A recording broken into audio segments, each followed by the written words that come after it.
I'm Louisa Porter. Louisa, please tell us which city and state you live in and which district you served as a magistrate judge. I live in San Diego, California, and I served in the Southern District of California, which is located in San Diego.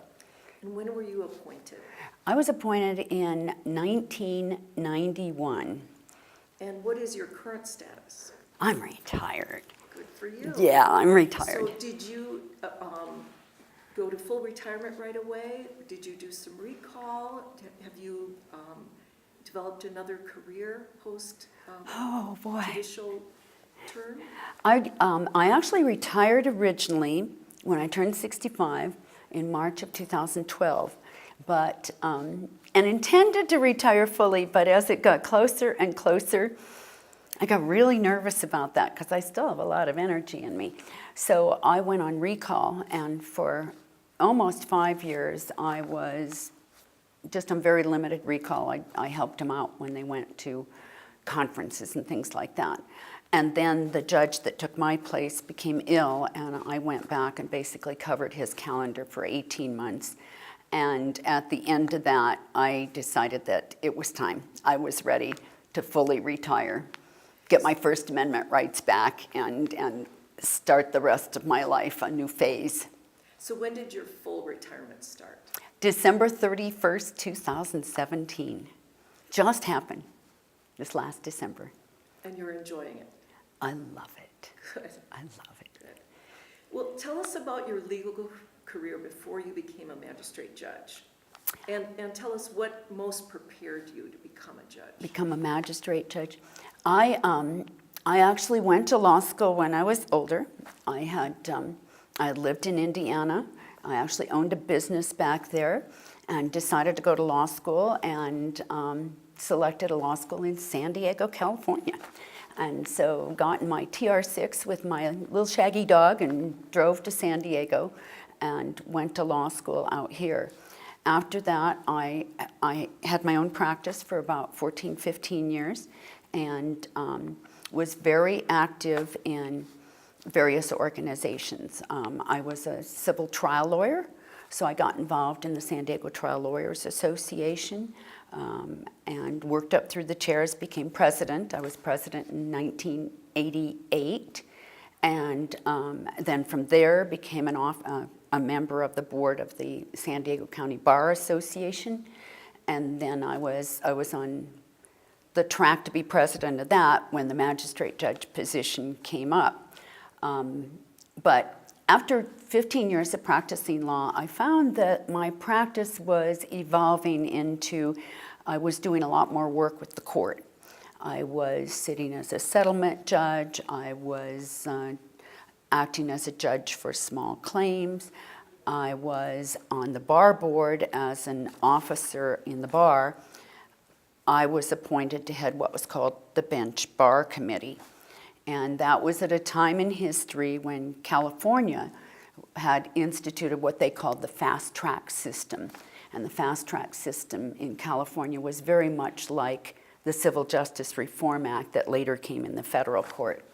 But it was so opposed by the bar because basically it was the courts taking control of scheduling and moving cases through the court system rather than the attorneys. That it was really opposed, lots of problems getting the bar to accept it.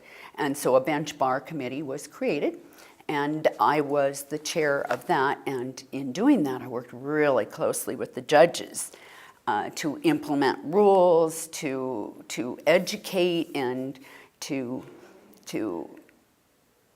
get the bar to accept this new program. So that's what I was basically doing, practicing law and doing that when the magistrate judge position came up. And as I said, I was appointed in 1991. The Biden-Bill Civil Justice Reform Act had been passed and was to take effect in 1991. And San Diego was selected as a pilot district. There were 5 pilot districts to try different things to see what worked. And to tell you the truth, the court, the district judges, had no idea what to do. because they don't do that. That's not their job. And so I was just at the right place at the right time. The court at that time was looking at someone with my talent, and we're looking for people that were accepted by the bar, understood case management and rules, and changing of rules, and so they selected me. And it was thrilling because it was new to the court, and so I had an opportunity to be very instrumental in helping the court, directing the court in the way that they would handle the Civil Justice Reform Act, and in our court that was early neutral evaluations done by magistrate judges. So did you serve on the Civil Justice Reform panel itself, or were you involved in implementing what the panel developed? We didn't have a local panel. It was more the chief judge worked with me and the other judge that was appointed when I was also an officer with the Bar Association. They picked two of us at that time, and we worked together to implement the rules, but the implementation was all through magistrate judges. Basically, it was tossed to us. There were four of us, four magistrate judges, and we created the plan. Now, I understand that you served as the chief magistrate judge in your district for a time. Can you tell us what developments for magistrate judges you influenced during your tenure as the chief magistrate judge? I was the chief from 1997 to 2002. It was a 5-year term. And I found it a very thrilling time to be chief magistrate judge. The court decided, we had always had a part-time magistrate judge in El Centro, which the Southern District of California is huge, but the El Centro is in the desert, close to the Mexican border, and we had a part-time magistrate judge there. And part-time magistrate judges, as you know, they hold court in their law offices or wherever. They don't have a courthouse, and they don't have a lot in the way of staff. They usually use their secretary as their staff, and so we had a part-time magistrate judge, and we had over 40% of the major crimes coming out of the desert, the drug crimes, bringing drugs across the border, and this one part-time magistrate judge was trying to handle all this. So at that time, the court decided to ask the AO to convert that position to a full-time position, which the AO said, absolutely, your criminal caseload is through the sky. So when you create a full-time position, the Office of Physical Management, or whatever it is back in Washington, D.C., has to provide a courtroom and a courthouse. And so we had to find property, we had to select builders, and a beautiful courthouse ended up being built. But the chief judge at the time delegated most of the day-to-day organization of putting together a court to me as the chief magistrate judge, because all we had was a magistrate judge out there. So I was working with the U.S. Attorney, the head of federal defenders, pretrial services, probation, all the agencies to establish a courthouse with all the services that go with it. The marshals, the contracts for jail space. It was absolutely a thrilling time for me to be so involved, and I was so pleased that the district judges had enough faith in me to just run with it, and I was really impressed with all the agencies working together for the good of the court and to establish this courthouse. And it's beautiful. We just hired a new judge there. In fact, I was on the merit committee. When I retired, I could be on the merit committee to select magistrate judges. So even in retirement, I've been able to influence what's going to be happening in that courthouse that I helped establish. So that feels good. That's wonderful. Yeah. What kinds of cases did you most enjoy handling as a judge, or felt were the most significant of those that you've encountered? You know, when I practiced law, going back, I had worked for an insurance company for a period of time. Then when I practiced law, I did civil trial work, but you really had to know insurance law to do that. And of course, because of my background in insurance, I knew a lot about it. So I really enjoyed complicated cases, and the ones I really enjoyed were environmental. And, you know, San Diego is a city that exploded during World War II. The aircraft industry came out, and most of the pioneers in aviation ended up coming to San Diego. It was the birthplace. A few of them came out, and then more came out, and more came out, because they could feed off of each other and create. And during World War II, most of the aviation manufacturing was done in San Diego, California. But we didn't know anything about the environment. The environmental laws weren't put through until Richard Nixon. And, you know, they would use these horrible caustic fluids to clean the metal that goes into the engines, and they just dump it out the back door. And all these companies ringed San Diego Bay. And so during my tenure, there was the Environmental Protection Agency had come in and ordered a cleanup of the bay. And it was filthy, with all kinds of caustic chemicals that were killing everything. And so I had the opportunity to work on a lot of those cases. I personally take credit for cleaning up San Diego Bay. But it was interesting because of my background in insurance. We were able to identify potential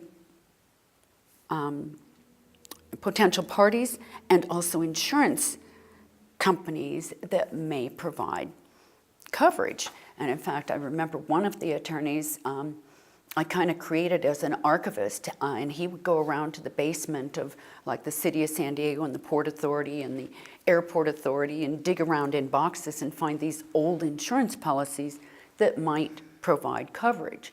So that handled one side of it, i.e. who's going to pay for it. But then the other side, and what I thought was more important, is this litigation can go on for years and years and years, 10, 15 years, fighting over who's going to pay for what. And I felt it was more important to get it cleaned up for the public, for the good of the public. And so I instituted some kind of creative programs. I'm not sure that most judges think they were great, but they worked. And what I encouraged the parties to do is to each name an expert, not the expert they were going to use in court, but an expert, usually in-house. And I created an expert committee. And that expert committee got together without attorneys, without the court, to come up with solutions. How are we going to clean up the bay? And they would come up with the solution, and everybody bought into it. They thought it was great. And we'd actually get started on it. Get started on cleaning up the bay. Now let's talk about who's going to pay for it, but let's keep this cleanup going. Let's just keep this going. And they had to report to me every 6 weeks. We had a conference, they had to report to me on the progress of cleaning up San Diego Bay. So, and some of those committees are still working with cleanup, because cleanup takes a long time. But I'm very impressed that San Diego Bay is a lot cleaner. It could be better, but compared to what it was when I started handling these cases, and that gave me a great deal of satisfaction. I really enjoyed those cases. Did you have any formal training in how to get people to work together? No. Just, having been an attorney, having worked with the court, having worked in settlement conferences. I wasn't a mom, so I didn't have that training. But, the whole idea of mediation kind of became created during the time that I was a magistrate judge. Judges were doing settlement conferences, but mediation was new. And so I kind of evolved, but also at the same time, the Federal Judicial Center was creating mediation courses. I learned from people like you about mediation and adopted a lot of those skills. I learned from international judges, like Gladys Alvarez in Argentina created a whole mediation system in Argentina, and she and I would talk quite often about techniques. And so, you develop in it as you go through training, and I'm very thankful to the other judges throughout the United States for providing me ideas and things like that. Well, and we all appreciate and have learned from your leadership in that area too. Thank you. So, what have you been passionate about in your life outside of being a judge? You clearly are passionate about being a judge. What else is there that really intrigues you? I have so many passions. I can remember going to a retirement seminar that Carol Sefrin put on, and one of the speakers said, "Don't retire until you have a passion, something you want to do other than play golf, because golf will get old and you can't do that your whole life." And at the time he said, "How many have a passion?" And I raised my hand and maybe 3 other people. It was really depressing to see nobody raise their hand. And I had 5 passions. And he said, "Good, try them all." And when I retired, I tried all of them, and including we moved to the Caribbean for a year. I wanted to own a beer bar in Mexico. None of those passions really panned out, but I discovered what my true passions were. I've traveled in Africa. I've traveled all over the world, but I've been to Africa 5 times. I keep going back to Africa. Why? I love the people in Africa. I love their view of life. I love their ability to forgive and work out problems. So I have become passionate about helping people in Africa.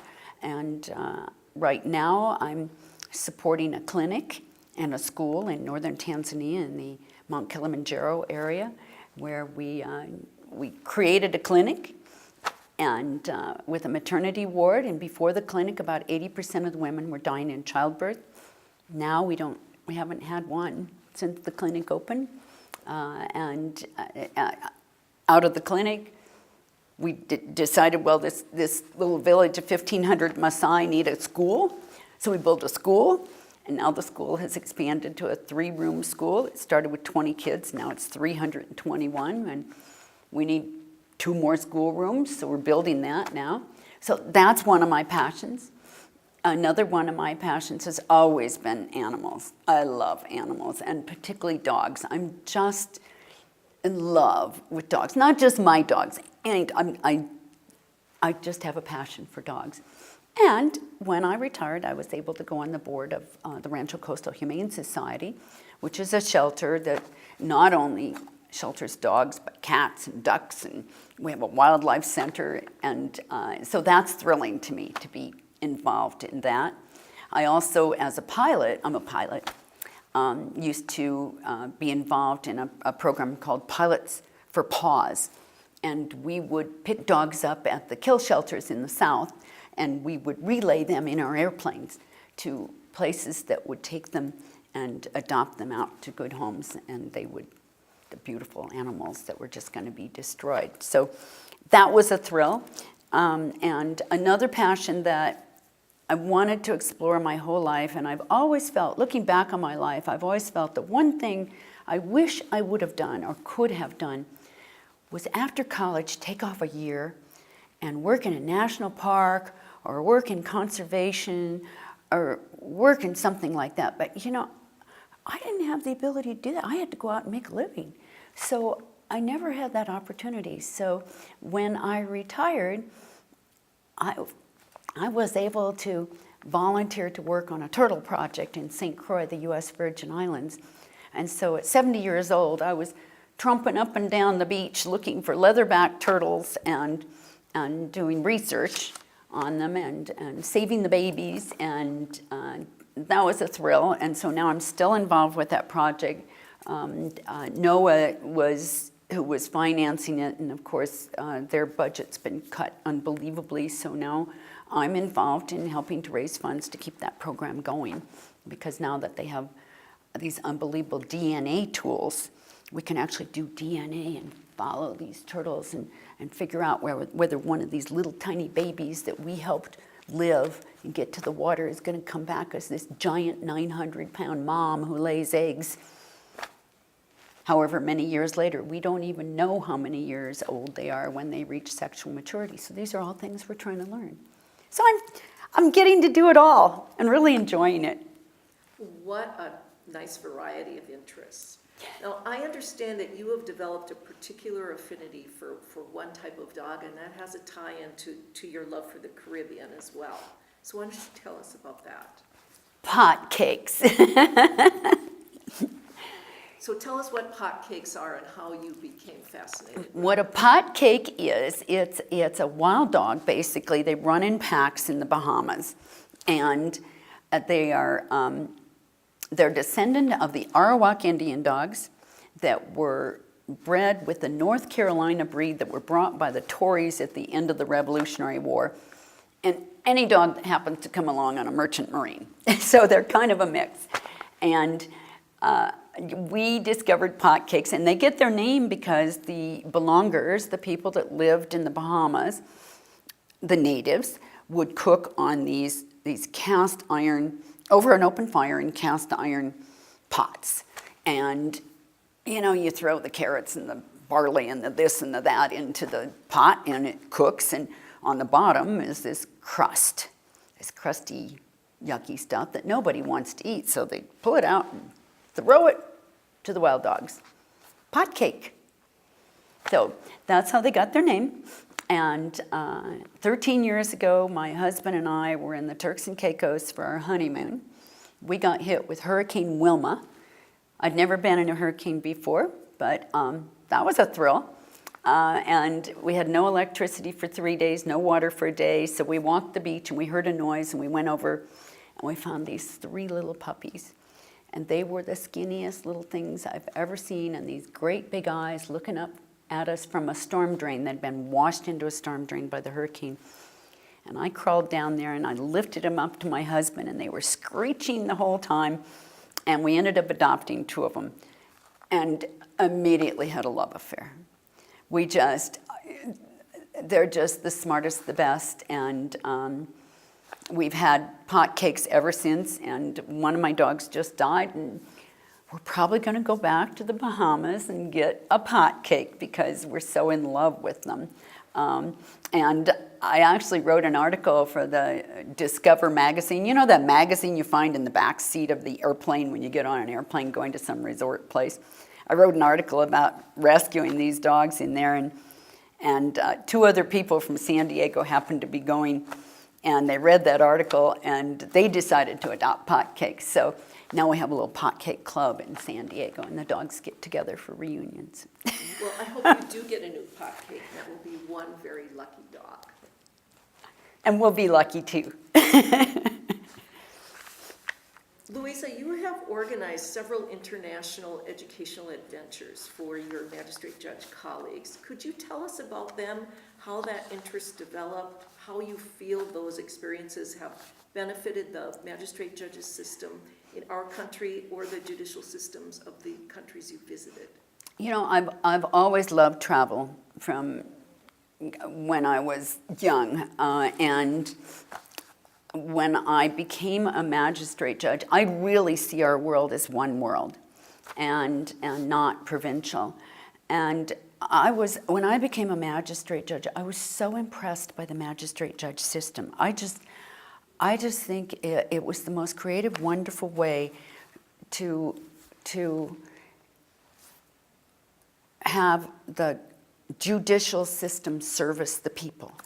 And so what I wanted to do was introduce the magistrate judge system to other countries, and I wanted to introduce other countries, magistrate judges to other countries. So I did this through putting together these trips. The first one was Argentina, and then I've done South Africa, Croatia, Slovenia, and Chile. And on each of these trips, I was able to put together educational programs usually about the mediation programs in the country, what they do there, how they implement it.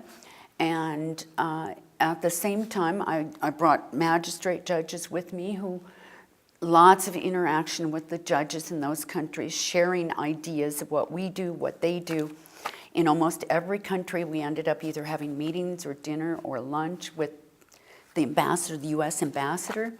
And then we added in fun things too, like a trip down to see the glaciers and things like that. So I felt that by combining something fun, trips to other countries, I was able to hopefully introduce our system to those other countries, and both they and we, the magistrate judges here, would grow by virtue of meeting each other, interacting with each other, and it was a fun thing. I just loved doing it.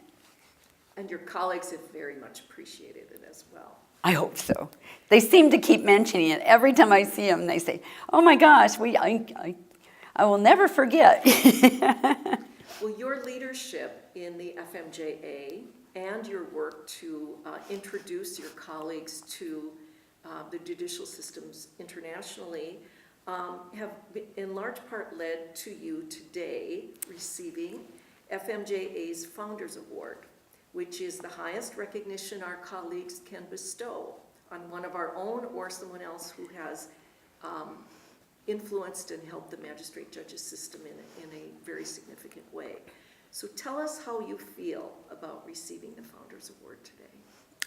I am absolutely thrilled, to tell you the truth, and I'm humbled because it is a significant award, and it's not just about being a good person or having done, been in the officer ranks of the FMJ. It's really about doing something significant for the advancement of the magistrate judge system. And I hope I'm worthy. I think my getting the award is based on my international work, and I do feel I have advanced the magistrate judge system through the interaction with foreign judiciaries and the introducing them to our system. And so I'm absolutely thrilled to get recognized by my colleagues. My hometown, FMJA is my hometown, and I'm just extremely pleased to get this award. Well, I congratulate you on the award, and you are very deserving of it. Thank you. Thank you, Louisa. It's been a pleasure serving with you and being your friend over the years. I wish you well. Thank you very much.